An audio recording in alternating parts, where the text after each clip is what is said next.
Probability में ये बात मालूम है,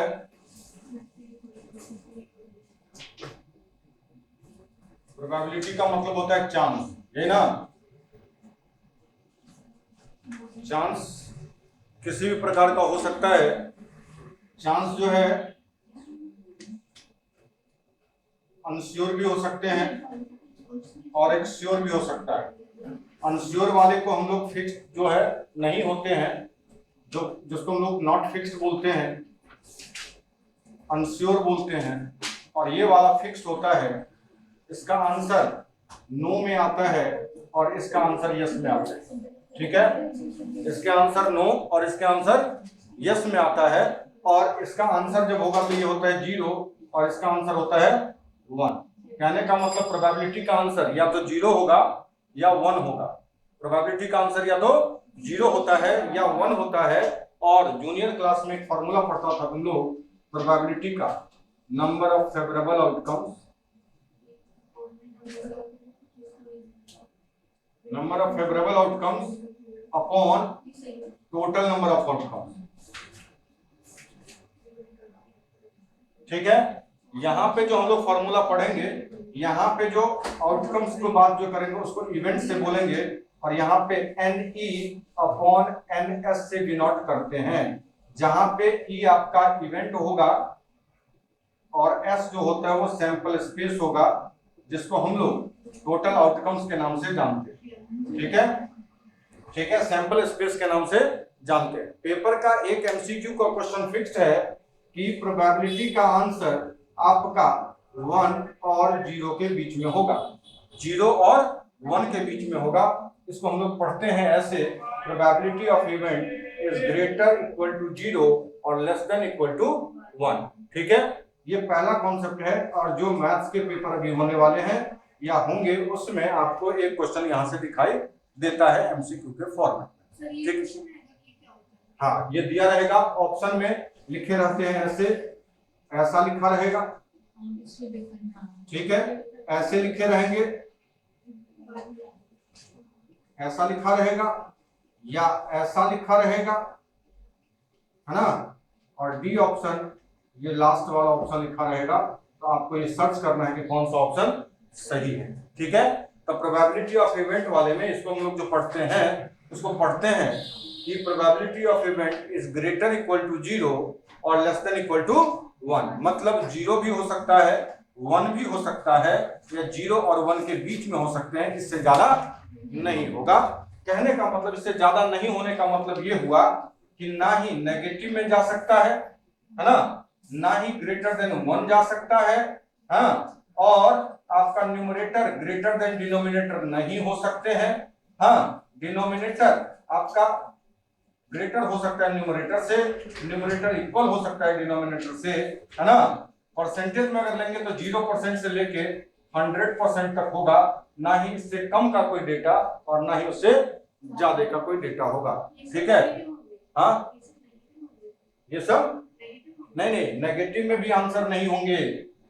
ठीक है, अगर ग्रेटर देन 1 है तब भी आंसर नहीं होगा, अगर न्यूमरेटर का वैल्यू ज्यादा बड़ा है डिनोमिनेटर से तब भी आपके प्रोबेबिलिटी का आंसर नहीं हो सकता है।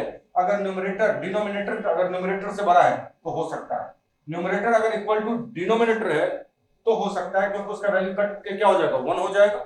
हाँ, अगर परसेंटेज में डेटा लेते हैं तो परसेंटेज में 0 से लेके 100% तक होगा, ना ही उससे 0 से कम वाले परसेंटेज और ना 100 से ज्यादा वाला परसेंटेज। बस इतना ही होगा, ना इसके इधर और ना इसके उधर। पहले इतना लिखें फिर आगे बात करें।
डन है।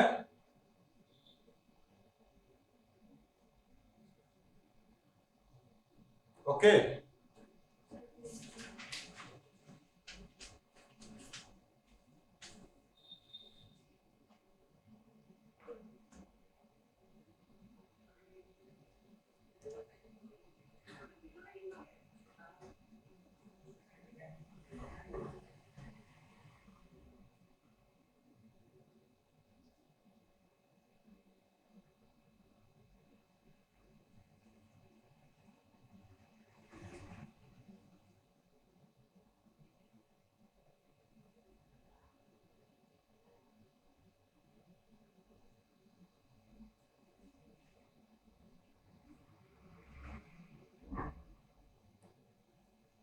डन। आप लोगों को इसके बेस्ट पे एक क्वेश्चन आंसर देना है कि इसमें से कौन प्रोबेबिलिटी का आंसर हो सकता है और कौन नहीं हो सकता।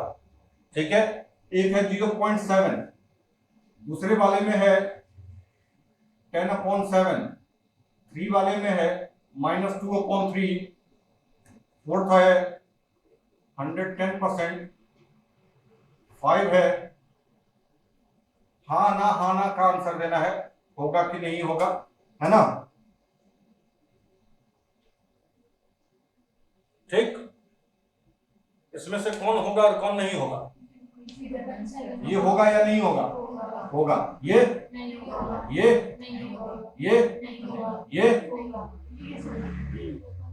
2/3 है, न्यूमरेटर कम है, डिनोमिनेटर ज्यादा है।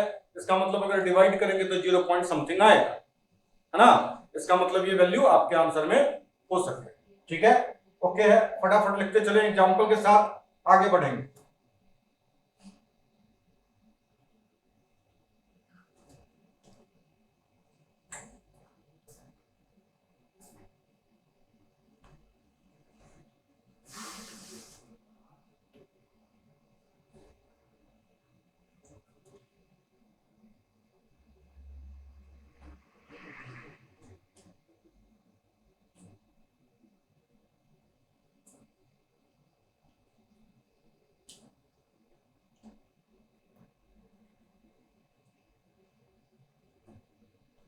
अगला स्टेटमेंट है sum of probability of all observation equal to 1। All observation का सम कितना होता है, 1 होता है। एग्जाम्पल के लिए अगर मैं बात करूं, अगर मैं एग्जाम्पल एक ले लेता हूं इस पे कि सर अपने पास एक कॉइन है, एक कॉइन में एक हेड होगा और एक टेल होगा, एक हेड और एक टेल होंगे। एक बात बताइए कि अगर मैं टोटल सैंपल स्पेस, जिसको मैं टोटल आउटकम्स की बात करता हूं, इसमें आउटकम्स कितने हुए, 2 हुए। अच्छा, इसमें नंबर ऑफ हेड कितने हैं, नंबर ऑफ टेल कितने हैं, ये आपके लिए इवेंट हो गया, ये आपके लिए क्या हो गया, इवेंट हो गया। तो एक बात बताओ कि अगर मैं प्रोबेबिलिटी ऑफ हेड की अगर बात करूंगा तो लिखूंगा number of head upon number of sample space. तो नंबर ऑफ हेड कितने, 1/2। अगर मैं प्रोबेबिलिटी ऑफ टेल की बात करूंगा तो number of tail upon sample space, ये कितना हो, 1/2।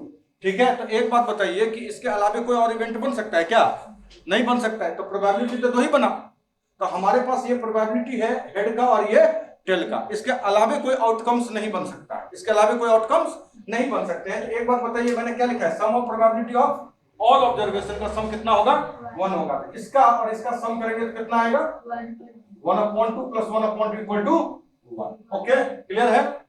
आगे है एक नेक्स्ट कॉन्सेप्ट जिसमें probability of E plus probability of not event, मतलब probability of event plus probability of not event का सम होता है 1। इसको डिनोट कहीं कहीं पे लोग ये जो ई बार या ई नॉट बोलते हैं, तो कहीं कहीं पे इसका रिप्रेजेंटेशन समझ लीजिएगा, नॉट ई लिखा रहेगा, कहीं पे ई डैश लिखा रहेगा, इस सब का मीनिंग सेम है। तो एक बात बताइए, ये होने का है, ये नहीं होने का। होने का नहीं होने के सम का अगर हम करेंगे तो कितना होगा, 1 होगा। होने का मतलब होता है कि वैल्यू 1, नहीं होने का मतलब 0।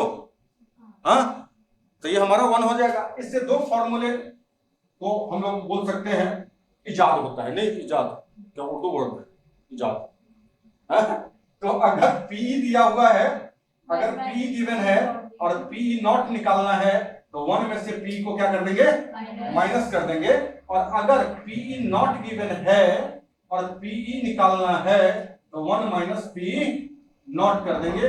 इससे भी आपके पेपर में एक क्वेश्चन, आपके अभी जो पेपर जिनके भी होने वाले हैं वहां से एक क्वेश्चन यहां से दिखाई देगा। ठीक है, चलो लिखो।